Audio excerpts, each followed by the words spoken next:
Oke. Bismillahirrahmanirrahim. Alhamdulillahirabbil alamin. Sallallahu ala sayyidina Muhammadin wa alihi tahirin. Rabbi shrah li sadri wa yassir li amri wa hlul 'uqdatam min lisani yafqahu qawli. Ilahi yantiqni bil huda wal himmat taqwa. Ma ba'd. Assalamualaikum warahmatullahi wabarakatuh. Waalaikumsalam warahmatullahi wabarakatuh. Syukur alhamdulillah atas segala nikmat dan karunia-Nya, selawat serta salam kita hadiahkan kepada Rasulullah dan keluarganya yang suci.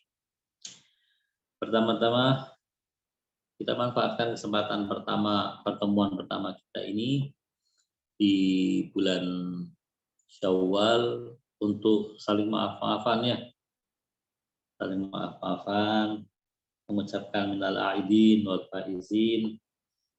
Mohon maaf lahir dan batin. Ja'alanallahu wa iyyakum minal aidin wal faizin wal maqbulin. Semoga Allah Subhanahu wa taala menerima amal ibadah antum semua di bulan Ramadan dan menjadikan antum dalam keadaan fitri kembali menjadi manusia-manusia yang bersih dari dosa. Di Indonesia itu ada sebuah kebiasaan menggelar acara setelah Lebaran itu halal bihalal ya, halal bihalal. Nah, kata halal bihalal itu sebenarnya kalau mau dicari padanannya dalam bahasa Arab nggak akan nemu kita. Mau dicari padanannya dalam bahasa Persia juga nggak ada. Itu khusus punya Indonesia, khas untuk orang Indonesia. Maksudnya halal bihalal itu adalah halal yang aku berikan, artinya aku menghalalkan kesalahan orang lain, juga harus dibalas dengan halal yang aku dapatkan dari kamu, gitu kan? Halal bihalal. Ini halal ini adalah sebagai balasan dari halal yang diberikan. Artinya saling memaafkan. Saya secara pribadi meminta maaf jika ada kesalahan selama kita berjumpa dalam hubungan kita sebagai pengajar dan mahasiswa. Minta maaf ya kalau ada kesalahan ya. Itu yang pertama. Yang kedua adalah bahwa tradisi halal bihalal yang ada di Indonesia ini harus terus dilestarikan, tetapi harus diberi muatan yang hakiki. Artinya jangan hanya kita mengucapkan aku minta maaf dan mohon maafkan aku, mohon maaf lahir dan batin, lalu habis itu pukul-pukulan lagi, jangan. Mohon maaf lahir dan batin, betul-betul mohon maaf dan tidak ada pukul-pukulan lagi setelah ini. Betul-betul sudah menjadi saudara lagi. Itu yang kedua. Dan yang ketiga, halal bihalal itu minta maaf yang terbaik adalah minta maaf kepada Allah Subhanahu wa taala. Kapan kita kembali kepada Allah? Yang kita lakukan, dosa-dosa yang kita lakukan, kita minta maaf kepada Allah. Insya Allah kita bisa memanfaatkan kesempatan yang ada. Kalian masih muda, insya Allah bisa melaksanakan kewajiban kalian sebagai hamba Allah dengan sebaik-baiknya.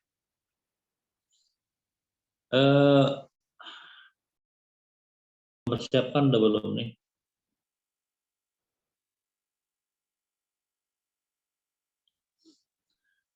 Oke, sambil menunggu Imdad mempersiapkan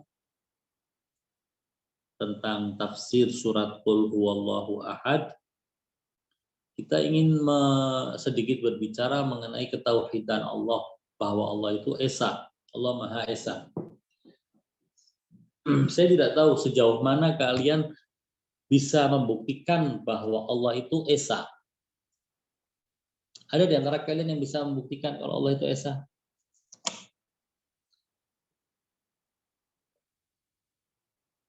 Silahkan kalau ada yang bisa membuktikan.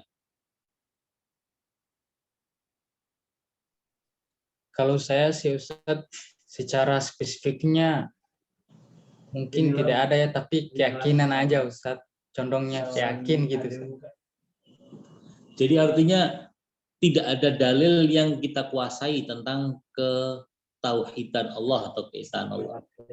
Mungkin kalau untuk dalilnya saya berpegang di surat Al-Ikhlas itu, Ustaz. Kalau saya orang yang tidak mengakui Islam gimana? Bagaimana saya akan memiliki dalil bahwa Allah itu Esa? Kan surat Al-Ikhlas kan orang Islam aja yang percaya, saya nggak percaya misalnya.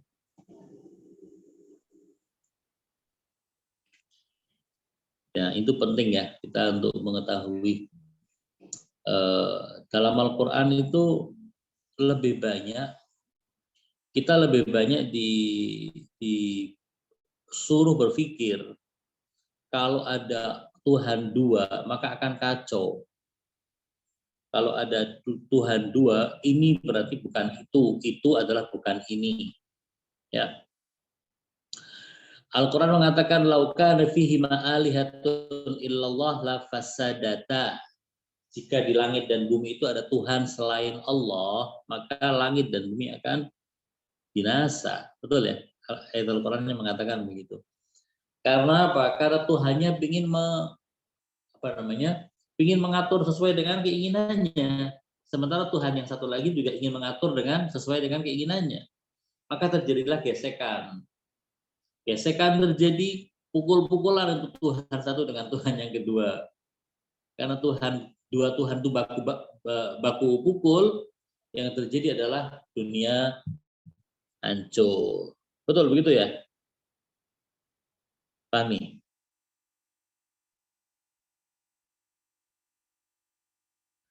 Yang lain mana ini? Ikut ngomong dong yang lain, biar nggak sepi kelasnya. Bisa jadi Ustadz, karena posisinya kalau ibaratnya lebih daripada satu kan secara otomatis punya pemikiran juga berbeda itu Ustadz. Dan mungkin punya kemauan tersendiri dari satu sama lain. Ketika mengiyakan suatu penciptaan ya otomatis pasti juga ada perlawanan mungkin Ustadz, kalau lebih daripada satu. Kalau kita pikirkan seperti itu Ustadz ya. Itu kalau Tuhannya itu fahmi dengan imdad. Ya. Sekarang Tuhannya itu duduk bersama negosiasi. Ayo kita rumuskan undang-undang ketuhanan. Hari ini kamu jadi Tuhan, besok aku jadi Tuhan, kan bisa. Tuhannya saling bersepakat untuk tidak saling senggol, untuk tidak saling meributkan, untuk tidak saling ribut, gitu. Damai-damai aja. Bagaimana kalau ada dua Tuhan yang seperti itu? Tuhannya sama-sama berdamai dengan Tuhan yang satunya. Atau bikin dewan Tuhan.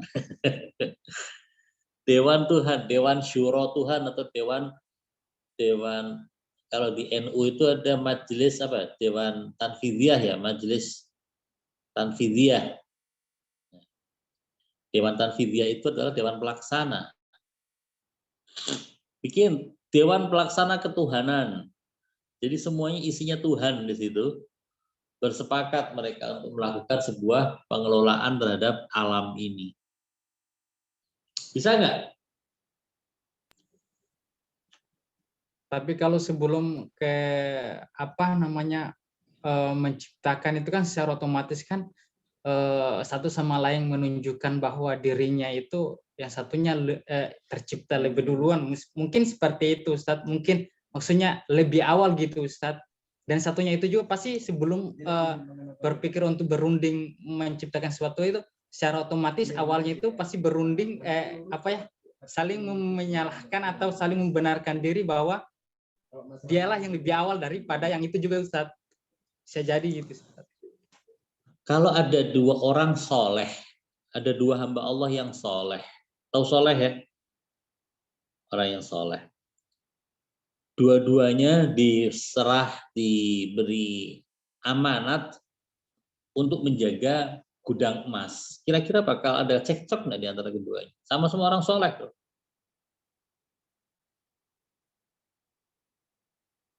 Kira-kira ada cekcok nggak?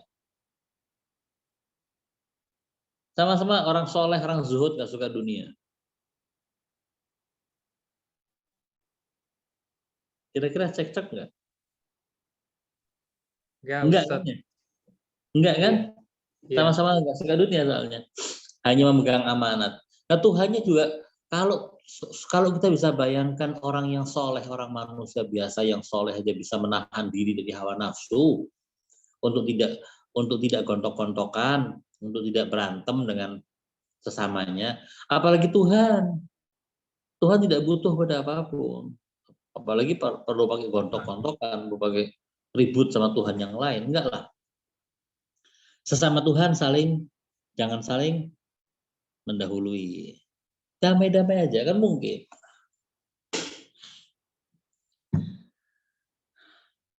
Nah, di sini para ahli filsafat muncul, ahli teologi, ilmu kalam datang mengatakan Tuhan itu harus esa, nggak bisa Tuhan itu lebih dari satu. Penjabarannya diantaranya begini, kalau Tuhan itu ada dua misalnya, yang ada dua Tuhan di alam, pertanyaannya, Tuhan yang satu, Tuhan A, apakah dia yang mengatur keseluruhan alam, atau Tuhan dan Tuhan B juga mengatur keseluruhan alam, dan mereka mengaturnya dengan sifat yang sama, persis sama, kesempurnaan yang sama, dan sifat-sifat baik yang sama, kebijakannya sama, tindakannya sama. Nah, kalau sama begitu berarti itu ya ini, berarti nggak ada dua di sini, adanya satu. Kalau dikatakan oh tidak, kekuasaannya Tuhan A beda dengan kekuasaannya Tuhan B, berarti Tuhan A tidak mempunyai kekuasaan, berarti Tuhan, kenapa? Padahal Tuhan tidak terbatas. Tuhan A menguasai apa yang ada dalam kekuasaan dia. Tuhan B menguasai apa yang ada dalam kekuasaan Tuhan B. Nah, apakah Tuhan B menguasai yang ada pada kekuasaan Tuhan A? Jika jawabannya iya, berarti Tuhan A bukan Tuhan, karena punyanya dia dikuasai oleh Tuhan B. Kalau dikatakan tidak dikuasai, berarti dia terbatas. Kalau dia terbatas, dia bukan Tuhan. Itu para ahli teologi diantaranya mengatakan semacam itu. Alhamdulillah, antum bisa kembali dan rujuk kepada kitab-kitab teologi. Kita baca tafsir surat Al-Ikhlas. A'udzubillahi minasyaitonirrajim. Surat Al-Ikhlas ini adalah surat yang bisa dikatakan terpendek. Ada dua surat yang terpendek dalam Al-Quran, yaitu surat Al-Ikhlas dan yang surat Al-Kautsar. Dikatakan bahwasanya surat Al-Kautsar itu adalah lebih pendek dari surat Al-Ikhlas dari sisi jumlah ayatnya maupun dari sisi jumlah kata dan hurufnya. Itu surat Al-Kautsar. Surat Qul Huwallahu Ahad atau surat Al-Ikhlas ini punya fadilah banyak. Di antaranya adalah orang membaca surat Al-Ikhlas 3 kali, pahalanya seakan-akan dia mengkhatamkan seluruh Al-Quran. Ini jangan diremehkan surat Al-Ikhlas. Sambil duduk baca surat Al-Ikhlas 3 kali seperti khatam Al-Quran. Nah, surat juga surat At-Tauhid, surat Tauhid, surat keesaan Allah. Karena keseluruhan surat ini menceritakan tentang Tuhan yang Maha Esa, Tuhan yang Wahid Ahad, Tuhan yang Wahidun Ahad. 6. Bayanun as-suratu tasifuhu ta'ala. Yani as-surah, surat ini tasifuhu, punya kembali kepada Allah. Tasifuhu, surat ini mensifati dia, yaitu mensifati Allah bi ahadiyatiz zat, sebagai zat yang ahad. Pertanyaan, apa beda antara ahad dengan wahid? Kalau wahid itu satu, tunggal. Kalau ahad itu apa artinya? Ada perbedaan di antara lafaz ini. As-surah tasifuhu bi ahadiyati dzat. Surah ini masih ahad wa ruju'i ma siwahu ilaihi. bahwa selain Allah akan kembali kepada Allah, meminta pertolongan dan bantuan Allah fi jami'i hawaijihil wujudiyah min duni an yusyarikahu syai'un. Semua selain daripada Allah selalu membutuhkan Allah. Pada apa? Fi jami'i hawaijihil wujudiyah. Dalam hal kebutuhan-kebutuhannya untuk menjadi maujud. Sesuatu selain Allah untuk menjadi maujud maka butuh Allah. Kalau kalian pernah belajar filsafat, misalnya filsafatnya siapa? Allamah Tabatabai dalam kitab misalnya Nihayatul Hikmah, ketika berbicara mengenai wujud, ada wujud yang mustaqil, ada wujud rabit. Wujud yang mustaqil adalah wujud yang dia wujudnya berasal dari dirinya. Maujud yang mustaqil adalah wujudnya berasal dari dirinya sendiri secara independen. Dia tidak butuh kepada yang lain.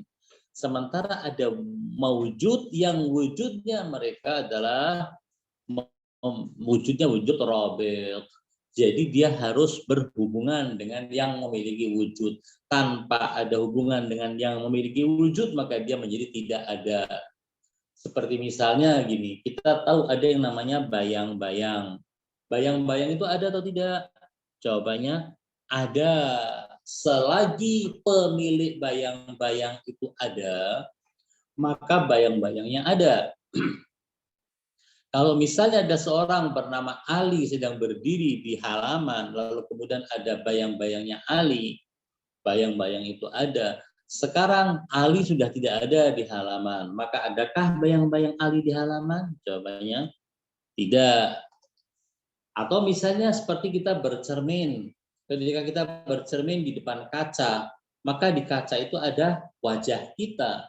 Nah, kalau kita yang sudah tidak ada di depan kaca, masih adakah wajah kita? Jawabannya tidak. Wujud kita di kaca atau di cermin adalah wujud yang tidak mustaqil, yang tidak independen, wujud yang bergantung pada kita. Nah, seluruh yang selain Allah adalah wujud rabit. Mereka semua membutuhkan kepada Allah. Kebutuhannya apa? Kebutuhannya wujudi. Untuk menjadi maujud, dia butuh kepada Allah. Min duni an yusyarikahu syai'un. Tanpa ada satupun yang menjadi syariknya Allah. Yang menjadi sekutunya Allah. La fi dzatih, tidak pada zatnya, wala fi sifatih, tidak pada sifatnya, wala fi af'alih, juga bukan, dan juga tidak pada af'al atau perbuatan-perbuatan Allah. Wa huwa tauhidul qur'ani. Inilah tauhid versi Al-Qur'an. Alladzi yakhtassu bihil Qur'anul Karim, yang menjadi ciri khas Al-Quranul Karim. Wa yabni alaihi jami'al ma'arifil islamiyah atau wa yubna alaih. Dan di atas bangunan ini dibangunlah jami'ul ma'arifil islamiyah. Seluruh ilmu pengetahuan Islam dibangun atas dasar konsep tauhid Qur'ani. Bahwa Allah Maha Esa, tidak membutuhkan kepada siapapun dan apapun, sementara semuanya membutuhkan Allah Subhanahu wa taala untuk tetap bertahan sebagai maujud. Dalam hal ini mereka tidak menjadi bagian Tuhan, tidak menjadi bagian zatnya Allah, tidak menjadi bagian dari sifatnya Allah, tidak pula menjadi bagian dari zatnya dan perbuatan Allah. Waqad takatsaratil akhbar fi fadlis surah. Dan riwayat-riwayat yang membicarakan mengenai fadlis surah, mengenai fadilah atau keutamaan surat Al-Quran ini. Hatta warada min tariqil fariqain annaha ta'dilu thulutsal Quran kama sayaji'u insyaallah. Bahkan menurut riwayat yang ada pada jalur Ahlus Sunnah maupun Syiah, kedua-dua kelompok kaum muslimin ini meyakini bahwa surat At-Tauhid atau surat Al-Ikhlas sepadan dengan apa? Dengan thuluthul Quran, dengan sepertiga Al-Quran. Insya Allah akan dibahas nanti riwayatnya. Pertanyaan, surat ini Makki atau Madani? Tahtamil al-Makkiyah wal Madaniyah. Bisa jadi dia Makkiyah, bisa jadi dia Madani. Ala kulli hal. Kita langsung masuk pada pembahasan firman Allah Subhanahu wa taala pada surat Al-Ikhlas. Bismillahirrahmanirrahim. Qauluhu ta'ala, firman Allah. Qul huwallahu ahad. Katakanlah wahai Rasul, huwa Allah, dia Allah ahad. Dia Allah itu ahad. Dia ahad. Jangan cepat-cepat, turunkan lagi ke bawah. Ke atas maksudnya. Atas. Oke. Wa huwa dhamiru sya'nin. Kata huwa ini adalah dhamiru sya'n. Tidak tahu kalian sejauh mana pernah mendengar tentang dhamir sya'an. Dhamir sya'an ini kembalinya bukan kepada yang sebelumnya. Kalau dhamir dalam bahasa Arab biasanya kembali kepada sebelumnya. Tapi kalau dhamir sya'an kembali kepada siapa? Kepada yang setelahnya. Qul, katakanlah, huwa, dia. Yang merupakan sya'an ini adalah Allah. Dialah Allah. Ahad. Allah sebagai mubtada, ahad sebagai khabar. Wa huwa dhamiru syan. Kata huwa di sini dalam qul huwallahu ahad, kata huwanya adalah dhamiru syan. Wal qissah yufidul ihtimam bi madmunil jumlatit taliyah. Karena dikatakan qul huwa dan huwanya kita katakan sebagai dhamir syan, berarti dhamir syan itu mengandung sebuah kisah. Kisahnya apa? Wal qissatu yufidul ihtimam. Kisah yang ingin disampaikan ke depan ini perlu untuk mendapatkan perhatian. Harus diperhatikan. Perhatikan tentang apa? Bimadmunil jumlatit taliyah lahu. Sesuai dengan kata atau kalimat yang jatuh setelahnya. Wal haq. Dan yang benar adalah anna lafzal jalalati alamun bil ghalabati lahu ta'ala. Bahwa kata Allah, lafaz jalalah Allah itu adalah alam, dia adalah nama, bil ghalabati lahu bil arabiyyah. Sebagaimana orang Arab biasa memanggil Tuhan yang maha segalanya itu, maha sempurna itu dengan sebutan Allah. Jadi Allah itu adalah alam, nama bagi Tuhan. Kama anna lahu fi ghairiha minal lughati isman khasan bihi. Di dalam bahasa-bahasa yang lain ada nggak kemungkinan kalau Tuhan itu kalau Allah itu diberi nama yang lain? Ada. Misalnya orang Persia biasa menyebut Allah dengan sebutan Khudawand. Orang Inggris biasa menyebut Allah dengan sebutan Tuhan, tapi baginya dengan sebutan God. Tapi G-nya G yang besar. Kata orang Indonesia biasa menyebut Allah dengan sebutan Tuhan, ya. Jadi tidak harus menyebut Allah, setiap bahasa punya. Wa qad taqaddama ba'dul kalami fihi fi tafsir surat Al-Fatihah. Kita sudah pernah membahas dalam surat Al-Fatihah tentang masalah ini. Wa ahadun, dan kata ahad, qul huwallahu ahad. Kata ahad ini adalah wasfun ma'khudun minal wahdah. Dia adalah kata sifat yang diambil dari kata wahdah.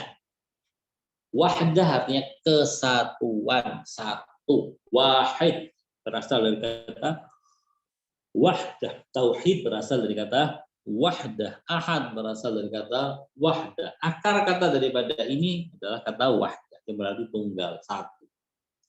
Al-wahid ghaira annal ahada Ada perbedaan antara wahid dengan ahad. Perbedaannya kira-kira apa? Ada di antara kalian yang tahu perbedaan antara wahid dengan ahad?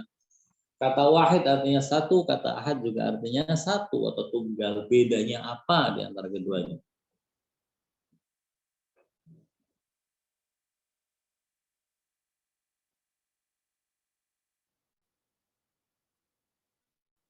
Ayo, siapa yang bisa ngasih jawaban?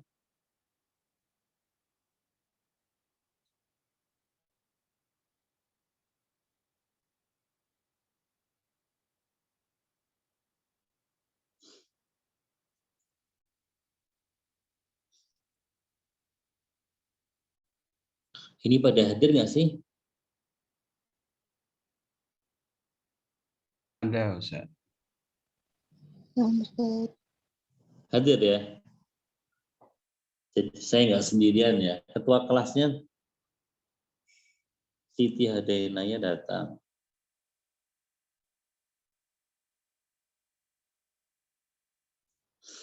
Oke, ada yang tahu nggak perbedaan antara ahad dengan wahid?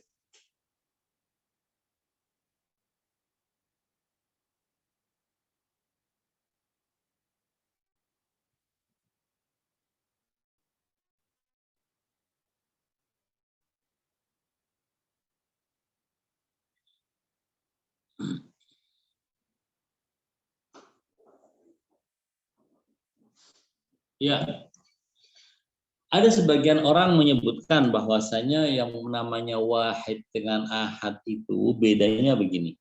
Salah satu perbedaan ya, perhatikan salah satu perbedaannya. Kalau wahid itu artinya satu, tapi satu yang masuk dalam kelompok bilangan.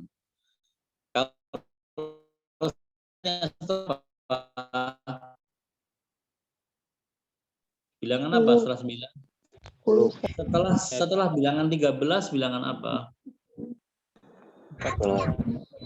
Sebelum bilangan 17 bilangan apa? 16. Sebelum bilangan 3 bilangan apa?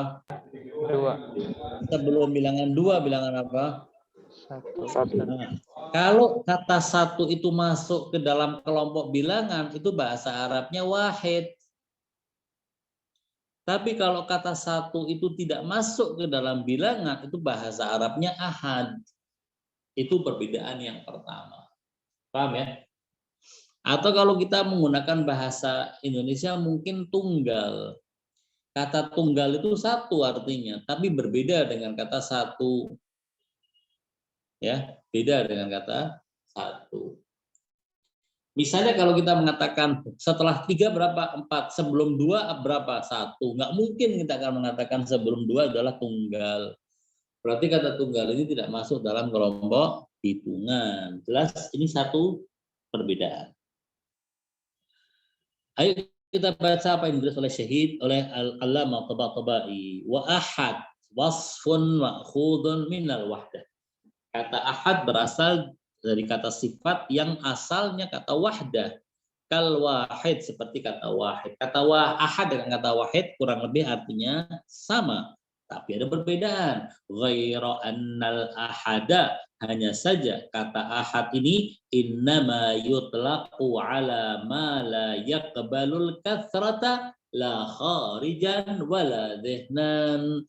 Hanya saja kalau yang namanya ahad itu artinya satu, tetapi satu yang tidak bisa dibayangkan ada lebih dari satu.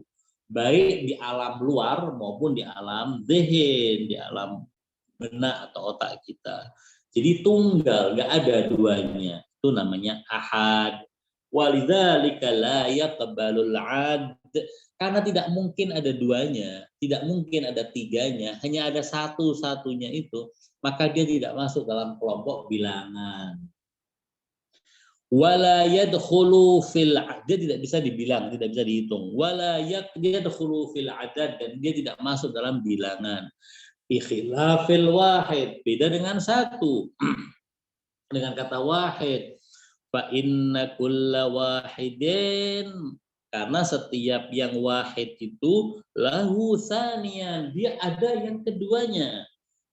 Wasalisan, ada yang ketiganya, imma kharijan, baik di alam luar, wa imma dzihna, atau jumlah berikutnya itu ada pada zihn kita, ada pada benak kita.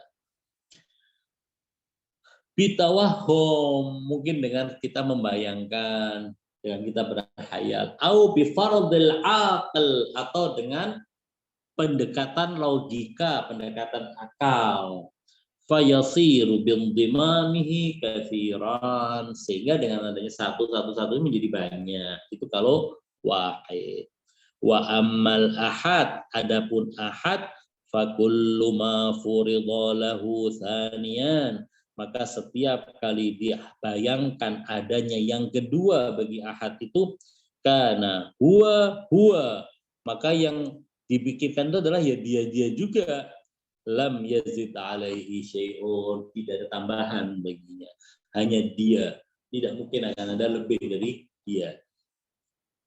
Waktu biradhalika fi qaulik ma ja'ani minal qaumi ahadun. Coba Anda bayangkan, kalau Anda mengatakan ma ja'ani minal qaumi ahadun, tidak ada satupun orang yang datang ke rumahku pada hari raya Idul Fitri. Tidak ada satupun yang datang, la ahad, tidak ada satupun. Fa innaka tanfi maji'a itsnain. Jangan-jangan ya memang tidak ada satu, tapi dua mungkin yang datang ke rumahnya, atau mungkin tiga yang datang ke rumahnya. Lo nggak bisa dengan ungkapan kata maja'anil qaumu ahadun, tidak ada seorang pun, tidak ada ahad datang ke rumahku, berarti ya dua, apalagi tiga, satu aja enggak kok. Beda kalau seandainya kita katakan maja'ani wahidun minhum, tidak ada yang tidak datang kepadaku dari mereka satu orang. Bisa jadi datang 10 orang, bukan satu, tapi 10 orang. Ya.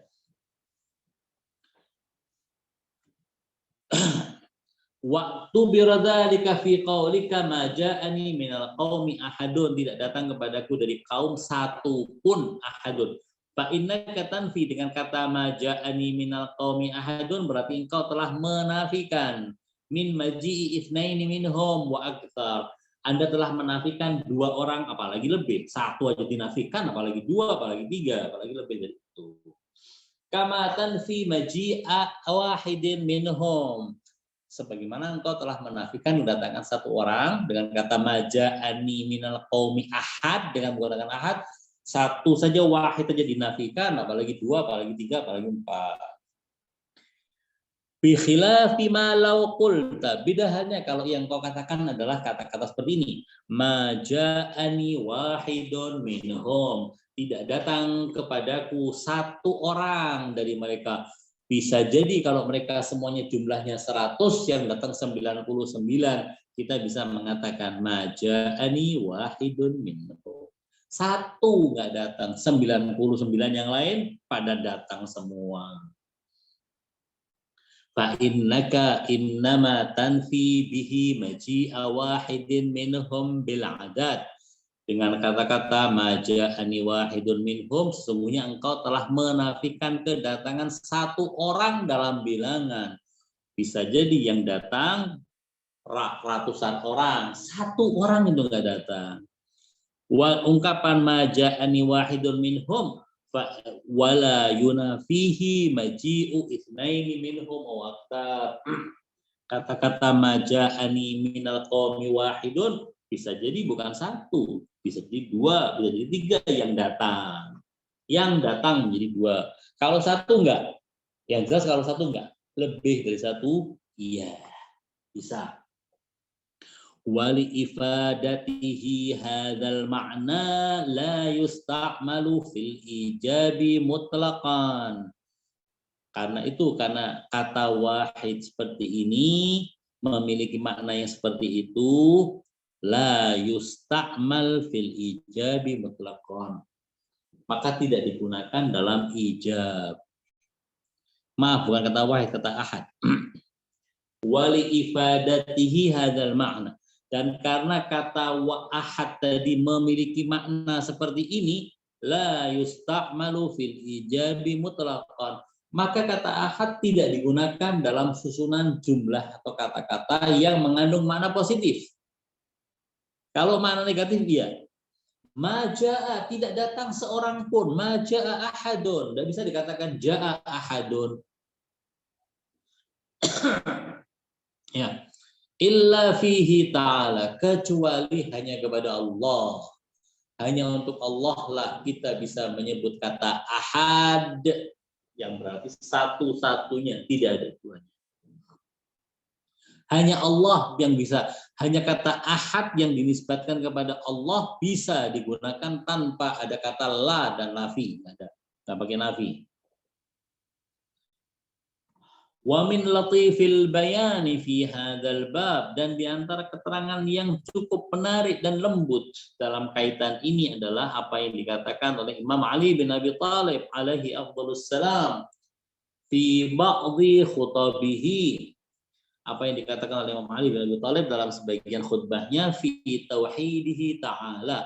Ketika Imam menjelaskan tentang tauhid dan keesaannya Allah, Imam Ali mengatakan begini. Kullu musamman bil wahdah ghairuhu qalilun. Setiap yang disebut dengan satu selain Allah itu pasti sedikit. Misal jumlah kelas A berapa? Berapa orang? 1 orang. Berarti kan sedikit dibandingkan jumlah kelas B yang 3, 4, 5, atau 6. Kamu punya uang lembaran 100 ribuan berapa? Oh, dapat dari lebaran kemarin 1 biji atau 1 lembar. Sementara temannya punya 10 lembar. Berarti yang punya 1 lembar sedikit. Jangan itu kan logikanya ya. Kullu musamman bil wahdah, setiap yang disebut satu itu ghairuhu selain Allah qalilun, sedikit. Waqad auratna tarafan min kalamihi fit tauhid.